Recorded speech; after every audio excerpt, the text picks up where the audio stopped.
ഓം ശ്രീ ഗുരുഭ്യോ നമഃ. യഥാർത്ഥ സ്നേഹം ലോകത്തിൽ വളരെ ദുർലഭമാണ്.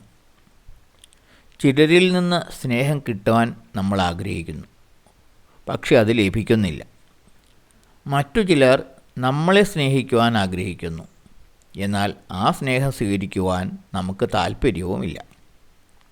ഒരുപക്ഷെ അവരോട് നമുക്കിഷ്ടമില്ലായിരിക്കാം. അങ്ങനെ സ്നേഹം സ്വീകരിക്കാനോ കൊടുക്കാനോ കഴിയാതെയാകുന്നു. ലാഭനഷ്ടങ്ങളുടെ കണക്ക് കൂട്ടിയാണ് ഇന്ന് മിക്കവരും മറ്റുള്ളവരോട് ബന്ധം പുലർത്തുന്നത്.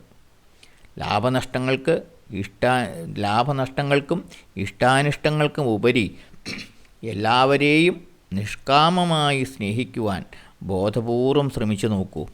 അപ്പോൾ സ്വാഭാവികമായി മറ്റുള്ളവരിൽ നിന്ന് നമ്മളിലേക്കും സ്നേഹം പ്രവഹിക്കും.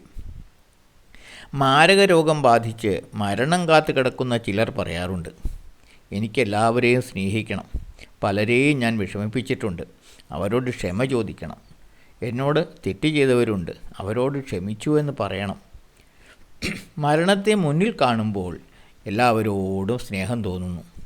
തന്നോട് തെറ്റ് ചെയ്തവരോടുള്ള വെറുപ്പ് ഇല്ലാതെയാകുന്നു. സ്നേഹമാണ് ഏറ്റവും വലിയ സമ്പാദ്യം എന്ന് തിരിച്ചറിയുന്നു. ഈ ലോകം വിട്ടു പോകുമ്പോൾ മറ്റൊന്നും കൊണ്ടുപോകാനില്ല എന്ന് മനസ്സിലാക്കുന്നു. അതിനാൽ ആരോഗ്യത്തോടെ ഇരിക്കുമ്പോൾ തന്നെ ഹൃദയം സ്നേഹം കൊണ്ട് നിറയ്ക്കുക.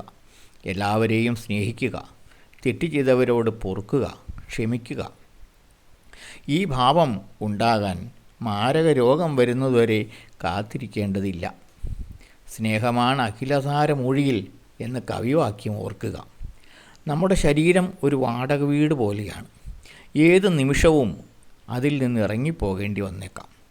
അപ്പോൾ കരഞ്ഞു വിളിക്കാതെ, മനസ്സിൽ പശ്ചാത്താപം നിറയാതെ സന്തോഷത്തോടെ പോകാൻ കഴിയണം.